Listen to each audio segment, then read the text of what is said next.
Hello, ladies and gentlemen. My name is Flora Stratieva, and I'm here in Brussels with Mr. Ruben Yostlund. I hope I pronounced that correct. Oh, it sounded good. He is the director of the movie Triangle of Sadness, which is one of the 5 films nominated for the LUX Audience Award, organized by the European Parliament in partnership with the European Film Academy and the European Commission, and Europa Cinema as well. And this year's 5 movies that are nominated offer a range of different topics and tackle a lot of different social issues. So without further ado, I present to you Mr. Ruben Yostlund, and I hope that we can have a discussion about what inspired your movie and what are the core messages that you're trying to portray to the audience. So my first question obviously would be, your movie tackles a lot of social issues and could be regarded as a critique of a lot of aspects of modern day society. What were your main sources of inspiration behind that? Well, the whole idea for the film started when I met my wife. Now it's soon 9 years ago, and she works as a fashion photographer. And I got very interested in her profession. I thought it was interesting with the models that even though they didn't have like education or that they came from money, the aspect of beauty can make them climb in class society. It was quite a few of them that was coming like from working class, and because of their ticket in the genetic lottery, the beauty made them elevate in class society. So I wanted to look at beauty as a currency.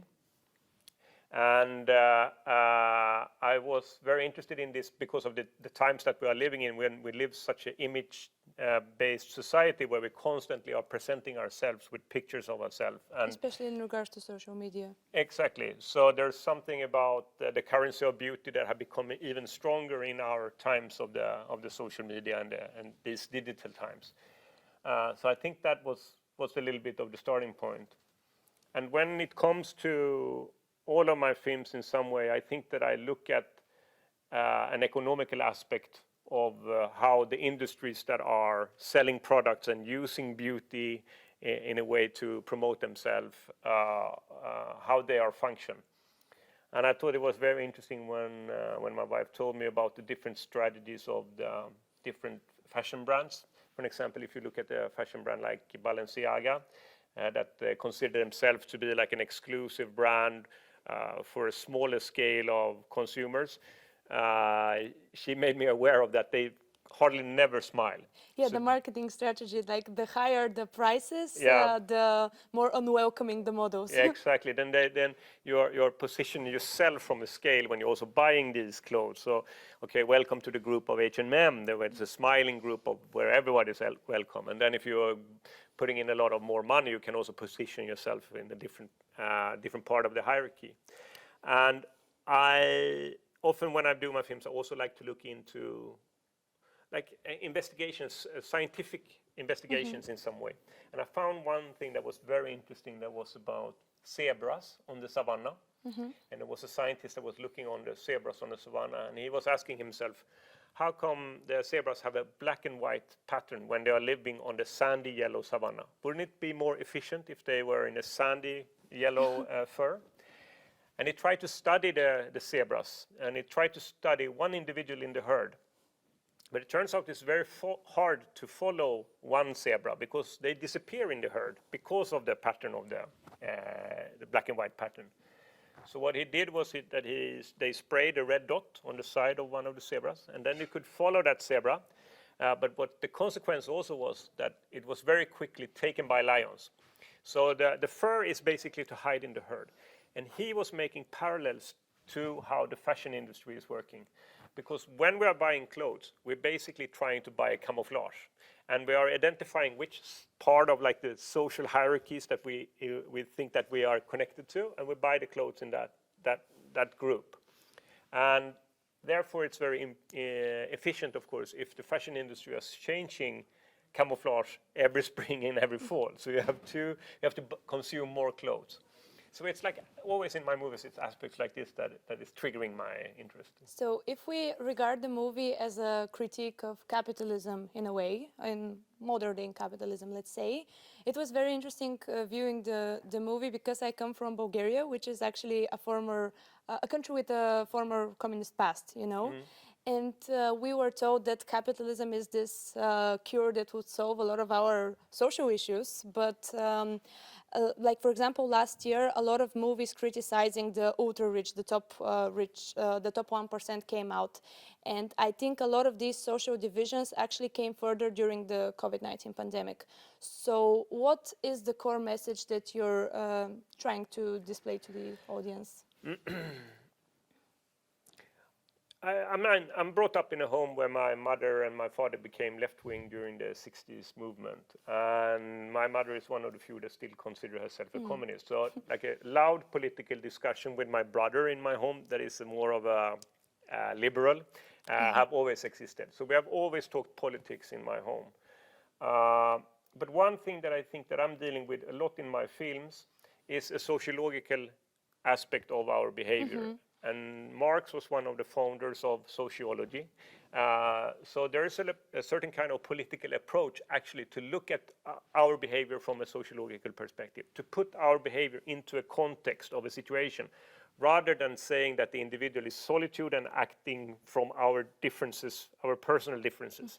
So I would say that the Anglo-Saxon culture, the neoliberalistic or the liberalistic way of looking at us is to say, you point fingers toward the individual and trying to find the answers and explanations from the individual perspective. But the sociological perspective, it's putting the individual in a context, and we're looking at the context why the behavior is changing. And that is the main thing that I'm dealing with all my films, I would say. And then I don't consider my films like saying like being anti-capitalist, like period. There are downsides with like a very aggressive market economy, of course. There are downsides with the plan economy, like the kind of economy when you are trying to plan everything ahead. So, but what's interesting, I'm sorry that I'm interrupting you, but what's interesting in the movie is that your characters are not one-dimensional, and I think that when portraying the rich, there are two ways you could go. You could go the Charles Dickens route and completely villainize the rich characters and make the other ones superheroes. But in your movie, what's interesting is that the lower social classes also displayed the same characteristics as like their richer counterparts, and they were not like taking the moral high ground. So how do you explain that? Was it because I don't believe that that's the case. I believe that it is a very, how to say, stereotypical and cliche storytelling aspect to say that rich people are superficial and evil, and that poor people are genuine and generous. And it's probably the contrary. If you're poor, you're going to have the less possibility of being generous. So it's almost like a certain kind of middle class perspective on human being in order to justify our position. We say that the rich people, okay, maybe they have a lot, but at least their life is not as spiritual as the working class or the middle class. So I really wanted to step away from that, and I wanted to make the rich people nice. And I definitely wanted to humanize them, yeah. I didn't want. I wanted the nicest characters to be the arm dealer couple. I love the idea about we have two British old couple that that have made all the money selling landmines and hand grenades, but actually they are very nice, you know, because I think that the old explanation model that I think is almost just as common in the Anglo-Saxon culture, in the Hollywood factory, to say there's an evil capitalist there, and if you just replace him, then we can continue. And I think almost that the left wing of today is having the same kind of explanation model. They want to point out the evil capitalist rather than looking at the structures. I think in times of such division, it's kind of refreshing not to just point the finger at completely at the social group. Yeah. What would you say is the biggest challenge as a European filmmaker that you're facing? Because as we previously mentioned, you were nominated for the LUX Audience Award. What does it mean to you? I love the Lux Award, and I was also nominated for a Lux Award, but the other part of the Lux Award for play. And I think it's a way to showing that the kind of content that the films are consisting of is actually a viewpoint that you have on the world. It's an ideological viewpoint on how you look at human being and our behavior. And it is a political statement if you are supporting a certain kind of film, because it's going to tell something about like a standpoint that you have. So the Lux Award is taking that seriously, and I think it's important that we take these kind of things seriously. And I would like to draw a parallel, because when it comes to Sweden, I think that Sweden have been kind of naive when it comes of discussing cultural influence, for example. And I'm brought up during the 70s. I'm completely marinated in Anglo-Saxon culture. So I'm brought up with Beverly Hills. I'm brought up with like all the American culture. And I think that slowly these have changed our perception of things. I think that Sweden, one of the reasons that Sweden is like more individualistic than I think in other countries in Europe, is because we have consumed that kind of culture over and over again. And there are great things about the liberal viewpoint of the world, but there are also like downsides of it. And one downside of it is that we lose our trust in the common project. We lose our trust in the common idea of creating a common project. And so Lux Award is a way of that saying, okay, come on, this is important for society. The images that we are consuming, what we are looking at, is going to change the way that we're looking on the world. And in times of division, like cinema is one of the main things that unites people across Europe and everywhere. What are the main things that differentiate European cinema from the American one, would you say? Well, I would say the main thing is that we have a state-founded cinema in Europe, and in Europe, in the core of the cinema industry in Europe, it is that we are actually creating the future with the movies that we are making. And if you look at the American film industry, they are much more driven by like an economical factor. And there are downsides with both of these systems. I would say a downside of the European system is that we are basically economically safe when we get the money from the state. So we don't have to reach the audience. So I would say that the challenge for European cinema is that we have to get in connection with the audience. But I have a suggestion of how we should do that. How? I think that it should be a counter demand on the creators when we get money from the state. For example, when I get money from the Swedish Film Institute, I'm obligated to go on a 10-city tour with my film. Because if I give the cinema operators an event that they can sell to the audience, a live event, then they have something that they can compete towards the streaming services and so on. We have to consider much more being a film director today for a cinema, something that is connected with a live event. And if there's a counter demand on me that I go on a 10-city tour, in Sweden we make approximately 20 feature films, 20 fiction and 20 documentary feature films every year. Then we would have 400 events that the cinema owners can sell with our participation. Then we get to know the audience get to know us. And there's a reason why I think this is extra important today. Because if you look at the behavior that how we are consuming images, back in the days we were sitting together in front of the TV and watching things together in front of the TV. The only thing that we're watching together in front of the TV today in Sweden is Eurovision Song Contest. All other content we are sitting and looking on individual screens. And when we're looking at things on individual screens, we are processing it in a different way. In a cinema, I have to make a standpoint what I'm seeing, because someone might ask me afterwards, what do you think? So intellectually, I'm going to be much more activated when I'm looking in the cinema. And if you look at today, for example, the young generation of today, the new generation that is brought up, back in the days, the Swedish children program on Swedish television was the program that had most of the young audience. Today there are 14-year-old influencers that have a bigger audience than the Swedish children program on television. 14-year-old influencers that is in the hands of the big tech companies that have algorithms that is curating the content. For me, that is scary. For me, that is scary that we have completely lost the control. What kind of content we want the next generation to look at. therefore, I think that the cinema is having a very important role today, because this is the room where we are reflecting on what we actually are looking at. This is the room where we are, after we have seen it, we are going to talk about it.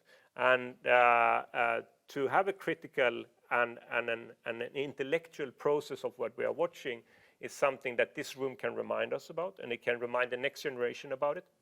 And we have to build that culture, that aspect of our social, the social event of going to the cinema have to be highlighted and have to be also created as an invitation for the next generation to participate in it. One of the main European values is equality, obviously, and meritocracy. And I think in the third act of your movie, when all of the characters are stripped from their privileges on the deserted island, it tackles a lot on that. But I would argue that your movie shows that not money and privileges, but actually power is what corrupts people's characters. Would you agree with that? Yes, definitely. I think it's interesting, since I'm brought up in a left-wing home, I always thought it was something that I didn't 100% buy into when it came to like the utopia about the communistic society. That it's like that, okay, when we reach it, Yes. my mother could say, then everything will be fine, you know. But then I read a book that is called The Anatomy of Inequality. And this book, it's an economical professor that is comparing inequality with gravity. So if you drop a stone, it will fall to the ground. And the same thing comes with inequality. Inequality will happen because it's actually nature forces that makes inequality happen. Someone will always be stronger, someone will be more active. But there are ways to remain that stone floating. There are ways to remain equality.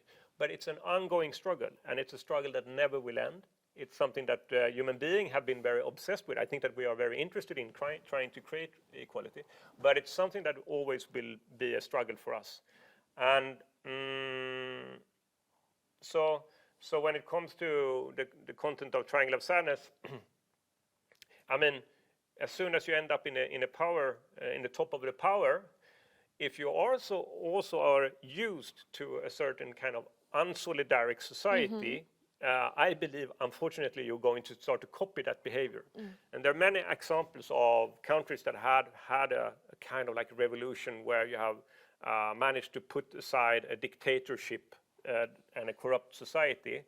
But what very often happens is that the new top will create a new corrupt structure and an unsolidaric society. So to create solidaric behavior and to create a trust in the state and in the common is something that takes a long time, and it's very hard.